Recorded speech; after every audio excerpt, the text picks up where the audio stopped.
Psalm 14. Okay, the next two chapters are twins. Psalm 14 and Psalm 53 are almost word for word identical. And so we don't have to spend a whole lot of time going through both of them. In fact, they move actually pretty quickly. Let me make sure I pull them up in front of me so that I'm following along. I'll try to point out a couple of differences, but just real quickly. Psalm 14, actually, David is writing this psalm again, and he sees, again, is going to describe a little bit more of the period where sin is being allowed to escalate and the nations are setting themselves against God. He starts to describe some of the character of that leadership. He's really looking at that time frame as sin escalates, leaders become more wicked and they're standing against God and they want to consume and destroy all the people who stand for his covenant that he made with Abraham, Isaac, and Jacob that extends all the way through the New Testament into the book of Revelation. So David's going to describe a little bit of this leadership here in Psalm 14 and Psalm 53 and a couple others we're going to look at here in a minute. These are all going to start to kind of flow together. I don't know if you can hear my dog, but my dog is barking at the mailman or something. But one of these streams, I'll show you my dogs. They're super fun. All right. The fool says in his heart, there is no God.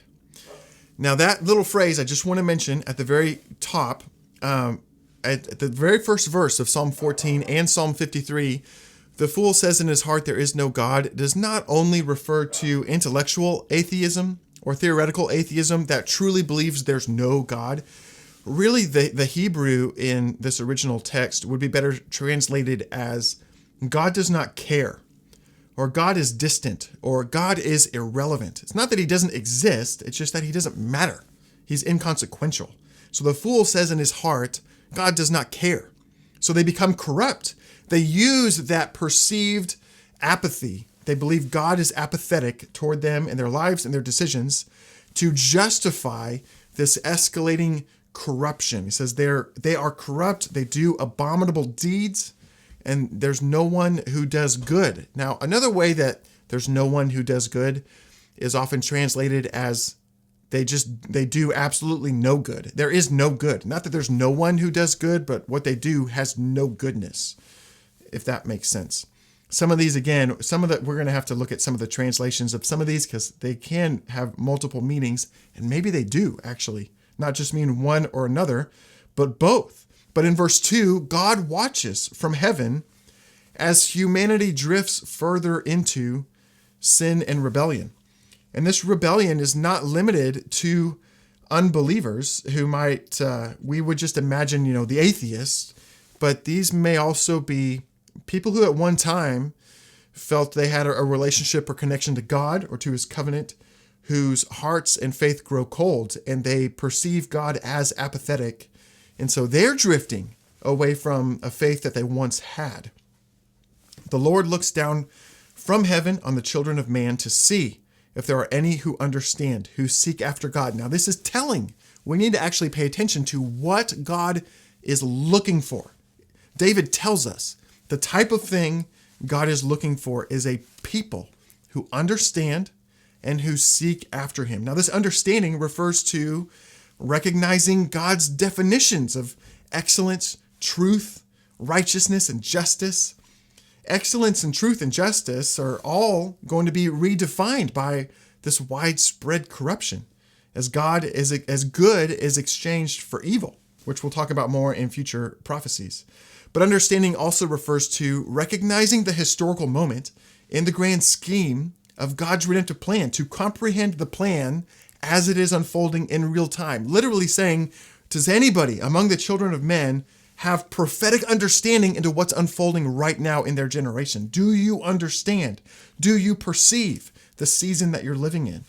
There are many appropriate responses to this call, but David prioritizes the most needful response by being people who seek after God, who seek to understand, by people who live a lifestyle oriented to understanding and participating in God's redemptive plan, and to prayer, and to maintaining that dialogue of prayer, of seeking after God through prayer. All right, I'm going to skip on down to verse 3 and 4. They've all turned aside. Now that turning aside, I just want to mention, because the language of it can sound like you can just breeze over it. But that turning aside literally looks like being people who resign themselves to live in an ongoing truce with compromise, with pride, and with self-deception. So when David says they've turned aside, they've literally exchanged their rationale for something totally different, into irrationality that is totally making a truce and living in agreement with egregious sin and mistreatment of themselves and mistreatment of people around them. It's really actually quite devastating. Together, they've become corrupt. There's no one who does good, not even one.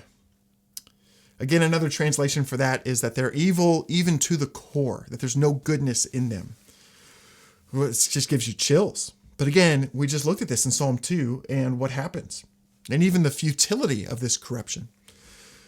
Verse 4, have they no knowledge? Now, verse 4 through 7 is more like David's remarks on this escalating wickedness that he's seeing unfold prophetically in a future generation. He says, have they no knowledge? Do they not understand like what they're doing? Have they completely lost their minds? Who eat up my people as though they're bread, and do not call on the Lord. And this eat up my people phrase, a lot of teachers like to just kind of relegate this to poetic metaphor, and they kind of dismiss it, but that ignores some of the literal, destructive, and even genocidal intent of Israel's adversaries.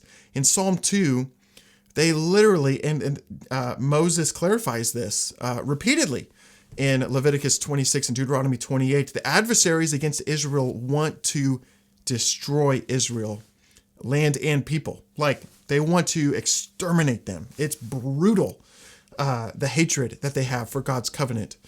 And so literally when David is talking about they're eating up my people as they eat bread, they have purposed themselves to destroy Israel. And it's awful, terribly, terribly wicked. And there's no other people group on the earth that has faced this kind of systemic generational hatred. And David remarks on this even here 3,000 years ago, and we're seeing it continue to unfold in our day.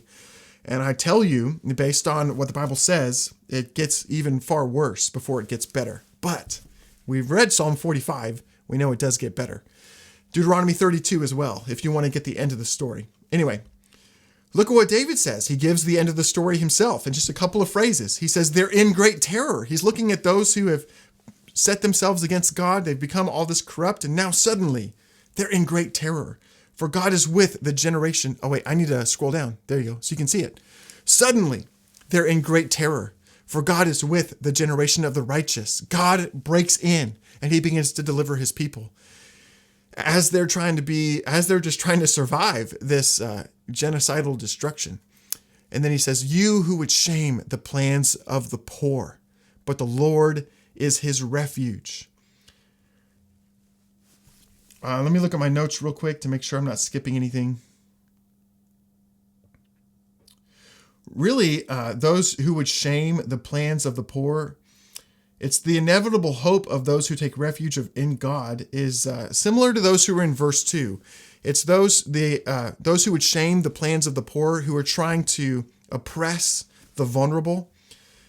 In a big sense, those who are vulnerable and being oppressed are those who God is looking for in verse 2, those who seek to understand and who seek after God.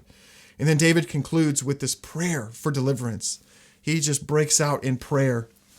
Oh, that salvation for Israel would come out of Zion when God restores the fortunes of his people. Let Jacob arise and let Israel be glad. This beautiful prayer of hope that David ends with, let salvation for Israel come out of Zion when God restores the fortunes of his people. Now, what does that mean? You would think, well, what is he referring to? David's hearkening back to all these descriptions that we looked at in week 1. What does it look like when God restores the fortunes of his people? Moses gives us a line-by-line description in Leviticus 26 and Deuteronomy 28. So always when you're looking at that, bear those in mind, because there's not just poetic language. There's literal promises that David's referring to in these prayers. Now, just quickly, I'll show you the differences in chapter 53. The fool says in his heart, there's no God. They're corrupt, doing abominable iniquity. It starts out practically the same. God looks down from heaven on the children of men to see if there are any who understand, who seek after God. We looked at that. They've all fallen away. Now, that's a little bit different. That's not exactly turning aside, but that fallen away from what? What did they fall away from?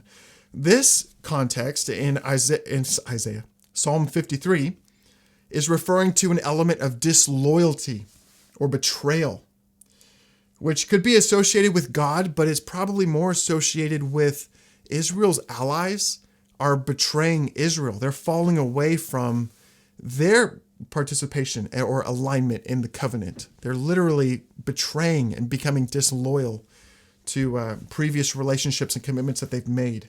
A little bit of a difference. And then, of course, you've got they're fallen away, together they become corrupt.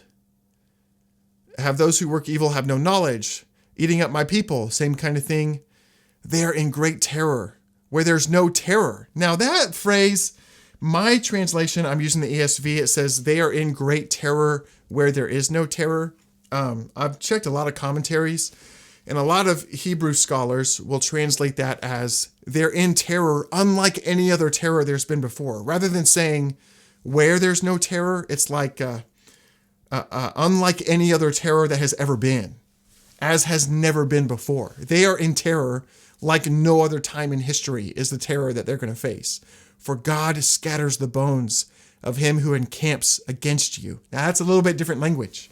You put them to shame, for God has rejected them. And then again, the prayer again, oh, that salvation for Israel would come out of Zion. What does that look like? Again, it's that messianic figure that God anoints that we looked at in Psalm 2 and the writer of Psalm 45. It's an awesome narrative because it's true. It's actually a future hope that we can look forward to. Okay, there you go, 14 to 53.